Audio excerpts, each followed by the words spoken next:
Assalamualaikum warahmatullahi wabarakatuh. Selamat siang dan salam sejahtera untuk kita semua. Untuk mata kuliah pengantar manajemen pada pertemuan ke-9 ini saya ingin membahas yang namanya manajemen sumber daya manusia. Ya. Manajemen sumber daya manusia atau MSDM adalah suatu proses yang terdiri dari yang namanya planning, organizing, leading, controlling, ya, yang semua ini berhubungan dengan analisis pekerjaan, pengadaan, evaluasi pekerja, pengembangan, promosi, kompensasi, dan juga terkait dengan pemutusan hubungan kerja. Nah, manajemen sumber daya manusia atau MSDM atau disebut juga dengan Human Resource Management ini merupakan suatu proses yang mengelola organisasi manusia, ya, mengelola organisasi manusia. Nah, manajemen sumber daya manusia ini adalah merupakan suatu proses sistematis yang dilakukan dalam rangka memperoleh, memanfaatkan, mengembangkan, mempertahankan, serta memuaskan personil sehingga senantiasa mampu menampilkan kinerja terbaik dalam mencapai tujuan organisasi. Nah, apa manfaat daripada tujuan daripada MSDM?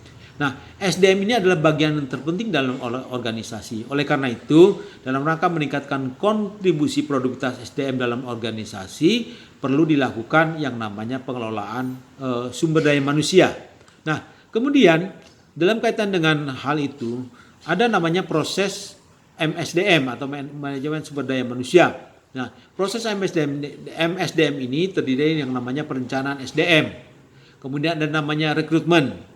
Kemudian ada namanya seleksi, ada namanya pelatihan dan pengembangan atau diklat, ada namanya sosialisasi, ada yang namanya promosi, transfer, demosi, dan PHK, dan juga ada yang namanya penilaian dan prestasi kerja. Nah, apa tujuan akhir daripada manajemen sumber daya manusia? Paling tidak ada 8 tujuan akhir dari manajemen sumber daya manusia. Yang pertama adalah untuk meningkatkan efisiensi dan efektivitas organisasi. Kedua, peningkatan produktivitas. Ketiga adalah pengendalian perpindahan sumber daya manusia. Yang keempat ada pengendalian tingkat absensi. Kelima, peningkatan kepuasan kerja. Keenam, penekanan tingkat komplain pelanggan. Yang ketujuh, peningkatan karakter pelayanan. Dan terakhir adalah peningkatan bisnis perusahaan. Nah, siapa-siapa yang menjadi pemangku kepentingan atau stakeholders daripada kepentingan MTM?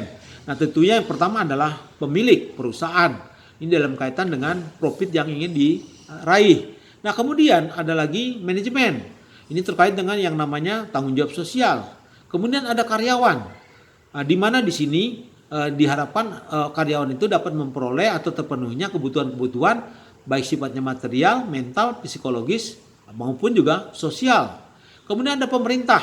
Ini dalam kaitan dengan lapangan pekerjaan, juga terkait dengan pajak yang akan diterima oleh pemerintah. Kemudian juga kepada customer. Nah, ini di mana customer mengharapkan tidak terganggunya kebutuhan yang diinginkan oleh customer terkait dengan perusahaan. Dan ini adalah pemangku kepentingan dalam manajemen sumber daya manusia. Nah, kemudian dalam perencanaan sumber daya manusia ada beberapa langkah yang harus diambil oleh manajemen dalam rangka menjamin bahwa dalam organisasi itu tersedia SDM yang tepat. Ya, juga orang-orang yang pas untuk menduduki jabatan, kedudukan, dan pekerjaan yang ada dalam organisasi. Nah, kemudian selain perencanaan MSDM, ada yang namanya manfaat dari perencanaan SDM. Nah, tentunya dengan adanya perencanaan SDM, perusahaan ini sudah bisa memanfaatkan sumber daya manusia itu secara optimal. Nah, kemudian melalui perencanaan ini juga bisa meningkatkan efektivitas kerja, juga adanya SOP, adanya jaminan kerja. Kemudian tentunya juga dalam kaitan dengan penentuan kebutuhan SDM di masa depan. Nah, apa tujuan dari perencanaan SDM? Yang pertama adalah bagaimana organisasi bisa menentukan kualitas dan kuantitas SDM dalam rangka untuk mengisi jabatan-jabatan yang ada dalam organisasi.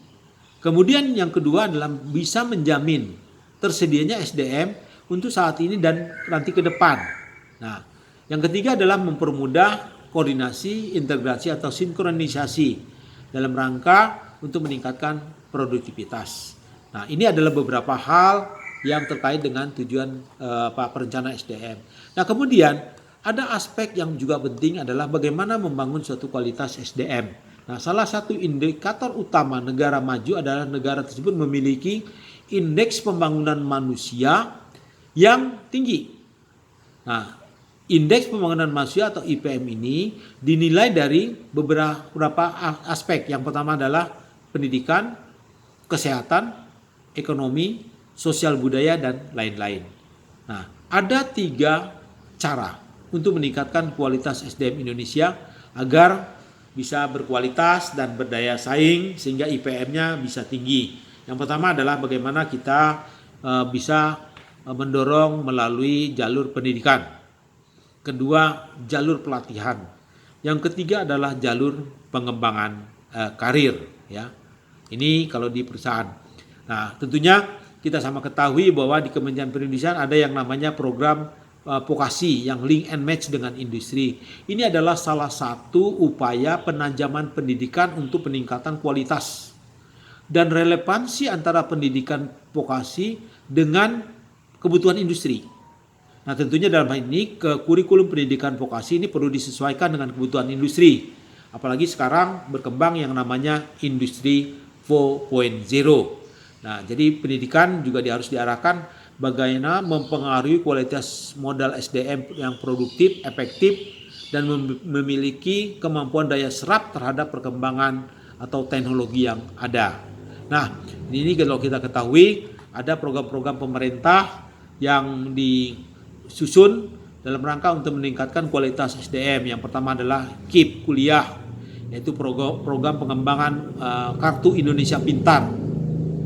Kemudian ada namanya kartu sembako. Ini bagi masyarakat berpenghasilan rendah untuk dapat memenuhi kebutuhan 9 bahan pokok dalam rangka untuk meningkatkan gizinya.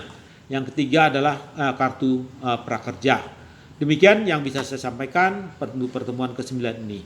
Wabillahi taufiq wa hidayah. Wassalamualaikum warahmatullahi wabarakatuh.